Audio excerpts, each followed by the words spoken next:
नमस्कार दोस्तों, मैं पंकज, आप एजीबी न्यूज देख रहे हैं। दोस्तों, एक कहावत सुने होंगे आप कि शिक्षा वह शेरनी का दूध है जो पीता है वो दहाड़ता है। लेकिन यहाँ थोड़ा सा परिवर्तन है। जो शिक्षा के दूध को पिया है वो शिक्षक लोग आज रोड पे आके दहाड़ रहे हैं। इनको बोर्ड पे और क्लासरूम में होना चाहिए, आज ये रोड पे है। क्यों है, क्या कुछ समस्या है, विस्तार पूर्वक आइए जानते हैं।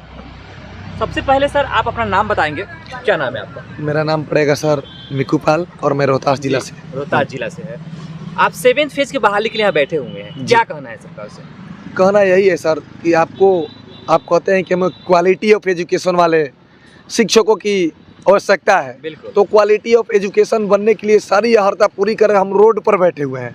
अब रोड से आप बोर्ड पे कब ले जाते हैं, देखना ये है हमें, क्योंकि हमारा संघर्ष 3 साल से चलता आ रहा है और तब तक ये विराम नहीं रहेगा जब तक आप 7वें चरण प्राथमिक विज्ञप्ति जारी नहीं कर देते हैं। इसके लिए आखिरी दम तक लड़ना पड़े तो हम लोग लड़ने के लिए तैयार हैं, क्योंकि बिहार में केवल शिक्षक बनने के लिए तमाम महारताएँ रखी जाती है और पूरी करने के बाद एक परीक्षा होती है कि अब धारणा कितना दिन देते हैं। जैसे कि एक पीटी के बाद मेंस में होती है, वो मेंस के लिए हम लोग गर्दनी बाग में बैठे हैं और मेंस की तैयारी हमें बहुत शानदार तरीके से चल रहा है। कोशिश बन गया है सर कि 6th फेज का जो बहाली हुआ है उसमें भी सेम कंडीशन था। इसी तरह से जो अभ्यर्थी लोग थे वो आके यहीं पे इसी गर्दनी बाग में धरना पे बैठे, आंदोलन किए, पुलिस की लाठियाँ खाएं, महीनों तक बार बार वो आए और बार बार गए, यहाँ तक कि वो सचिवालय और कोर्ट कचहरी भी देखें, उसके बाद बहाली अभी भी पूर्ण नहीं हुई है। तो ये तो शर्म की बात बिहार सरकार की है ना कि आप गलतियों से नहीं सीख रहे हैं और गलती पे गलतियाँ दोहराई जा रहे हैं। हम एक बात पूछना चाहेंगे कि यदि ये सुशासन की सरकार है,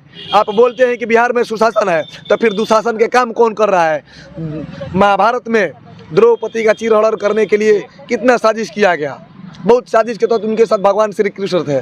हम शिक्षक मुख्य धारा से जुड़े हुए हैं, हमारे साथ भी चीरहरण हो रहा है, उसमें एक द्रौपदी के साथ हो रही है। यहाँ पर कितनी महिलाएं आती हैं, 2 घरों को इज्जत होती है बेटी। आप बोलते हैं बेटी पढ़ाओ बेटी बचाओ, और बेटियां पढ़ ली गई तो क्या रोड पर बैठाओ, लाठी खिलाओ, धूल पकाओ?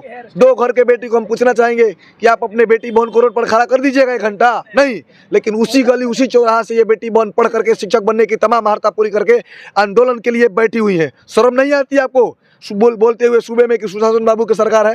अगर ये सुशासन का काम है तो फिर दुशासन महाभारत में कौन था?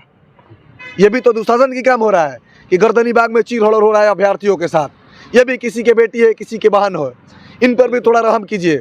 शिक्षक बनने की तमाम महारता धारण करके यहाँ पर बैठी है, आपसे भीख नहीं, स्वाभिमान की लड़ाई लड़ रही है। और आपसे अपनी जमीन के लिए, जो जमीन से बढ़कर होता है, जमीन खरीद लेंगे, बेच देंगे, लेकिन जमीन जो हमारा है ना, जो हमारे माँ बाप शिक्षक बनने के लिए बुने हैं, और भी रहा था कंपनी, कल कारखाने, फैक्ट्री में जा सकते थे, लेकिन हमारा आधारभूत संरचना है ना, वो बिहार के नौनिहाल बच्चों को पढ़ाने के लिए और विकसित करने के लिए, तैयार करने के लिए साचा है, एक ढांचा है, और उस ढांचा के लिए हम लोग आ चुके हैं रण में। इनकी बातों को देख करके आपको समझ में यह आ रहा होगा कि किस तरह से ये well educated, well qualify of CTET, well qualify of BEd और बीटेड, डीएड, तो ये सारे आहारताओं को पूरा कर चुके हैं। इनकी स्पीच को देख करके आप कह नहीं सकते हैं कि ये रोड पे बैठने लायक हैं। इनकी बातें से आपको क्या लग रहा है कि क्या इनमें क्वालिटी नहीं है? क्या ये बिहार के क्वालिटी ऑफ एजुकेशन को सुधार नहीं सकते हैं? उस सारी आहारताओं को इन्होंने पूरा किया है और बिहार की क्वालिटी ऑफ एजुकेशन को बेहतर ढंग से सुधार सकते हैं।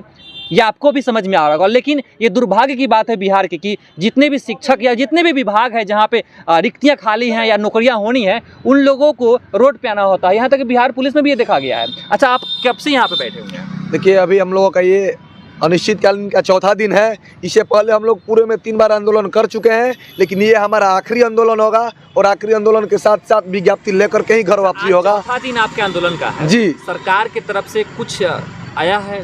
भैया, सरकार पांडव का जैसा अज्ञातवास धारण कर चुके हैं और अज्ञातवास जो धारण किए हुए हैं ना, तो हम लोग अज्ञातवास तोड़ने के लिए चक्रव्यूह की रचना कर लिए हैं। ये हमारा जो मेंस की तैयारी चल रहा है बहुत प्रमुखता से, और कल हम लोगों ने चक्रव्यूह तो कौरव रचे थे।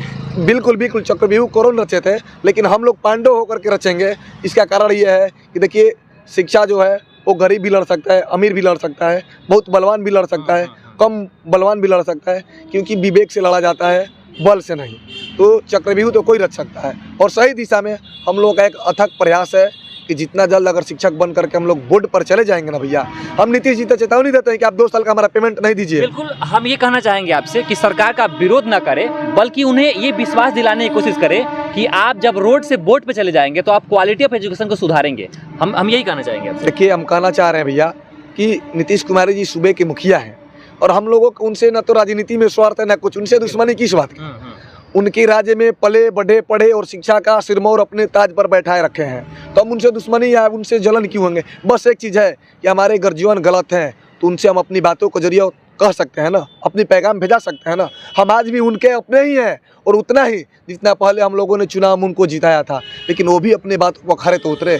सूबे के मुखिया है, हमारे गर्जियन है, हम उनके खिलाफ नहीं जाएंगे तो किनके खिलाफ जाएंगे। बच्चे तो अपने अभिभावक से ही रुष्टे हैं ना, अभिभावक के काम है उनको मनाना। सही बात।